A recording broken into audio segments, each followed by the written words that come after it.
Hi, I'm Rio, and this is the mouth. This is where the digestive system journey begins. In the mouth, it consists of teeth.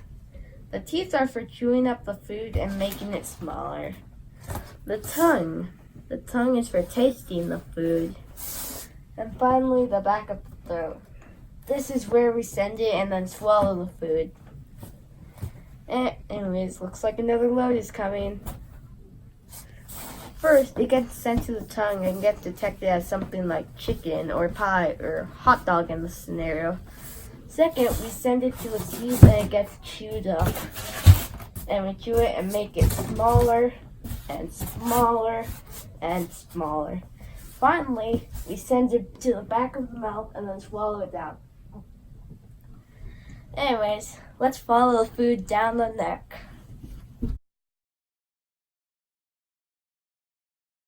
Welcome to the amazing land of the neck. I know, great name. Anyways, within the neck contains the esophagus. The esophagus is the main part of the neck. The esophagus has two jobs. The first job is to crush down the foods that are still too big. The second job is that it will pass down the food slowly to the stomach so that way acid does not splash everywhere. Acid everywhere does not sound like a very good idea. Anyways, the neck is pretty plain. That's pretty much all that consists in it. I'll see you in the stomach. Goodbye. That was quite a fall from the neck. Anyways, this is the stomach. It is the exact middle point of our digestive system journey. When the food comes in, it's gonna be dropped into a pit of supreme acid. Just kidding, it's only stomach acid from the gastric glands. Anyways, I hope no bad events happen in here because there's quite a few, including puking, acid refluxes, which are absolutely horrible, and a few others. Anyways, I'll dissolve over in this corner, I guess. Goodbye.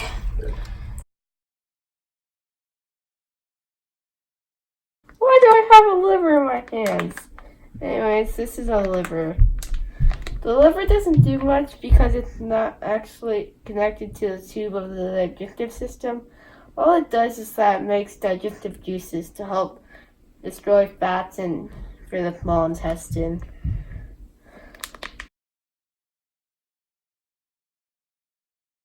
Wow, that was a lot more painful than I thought. Anyways, this is the small intestine. The small intestine is actually 22 feet long, but it's called the small intestine because it is really narrow.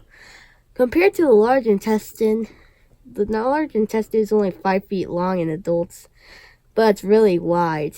Anyways, the main job of the small intestine is to put the food into it and then suck it up and suck all the nutrients out along the way.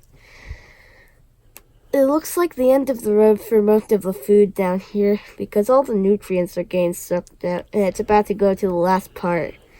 Anyways, I think I'll just go down the small intestine with it and I'll see you later. Goodbye. Woo, another intestine. Anyways, this is the large intestine. This is where all the food and drink end up. Well, I wouldn't call it food and drink. After all, it's just been turned to germy liquid that's sometimes solid now. The food's gonna be let out soon. But now let's talk about the size of the large intestine. It's called the large intestine because it's really wide, whereas the small intestine is really thin. It's actually about 4 times smaller than the small intestine, and hey, who peed in the pool? Oh wait, the pool is pee. Woo, it's the final step! Anyways, this is the rectum. This is the last part of our digestive system journey. It comes after the large intestine. After the large intestine, the food gets stored here and waits to be let out. After a while, anyways, this is the end of the video. Thank you so much for watching. This is Rio's Digestive System Project for Music class. Goodbye.